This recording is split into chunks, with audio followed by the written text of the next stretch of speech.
This talks about the ratio of unsaturated and saturated fat. One may just wonder that there is no column for unsaturated fat, but think if there is total fat and one part is saturated, what can be the other one? It has to be unsaturated. So the ratio of saturated versus total, if wherever this ratio is the highest, saturated upon total, wherever this is highest, the ratio of unsaturated would be the lowest.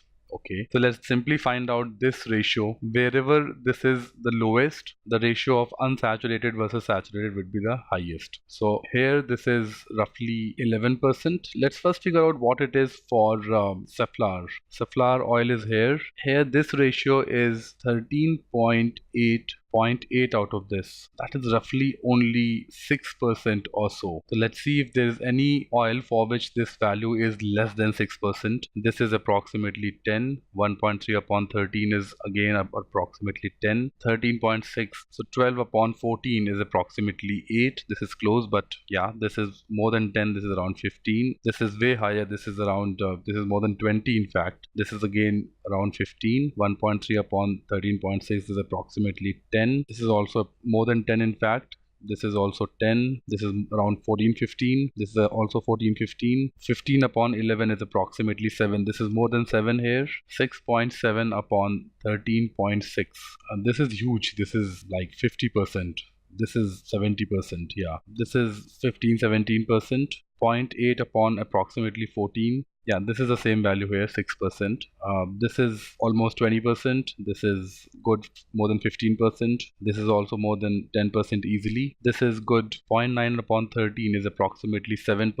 Close, but definitely more than 6. This is approximately 9% or so. So yes, it took me a while to do it, but yes, some once in a while you have to just do it manually. There is no shortcut. So yes is the right answer here.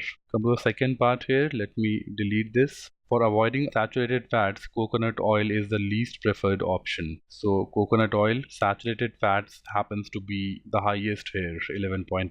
So this saves time for whatever extra time we spent here. This was yes, this is also yes. Lower calories in a type of cooking oil does not necessarily mean lower fat content. So let's sort it by calories, and we see that yes, while as this is increasing, it's not that this is also increasing. There is no correlation. In fact, the total fat content also, this would be more appropriate, I'm sorry. So while this is increasing, it's not that this is consistently decreasing. You have a 14.7 here when the calorie value is lower, and as low down here, while the calorie value has quite increased, the total fat value has decreased. So there's no relation. This means that yes, lower calories does not necessarily mean lower fat content. So this statement is also correct.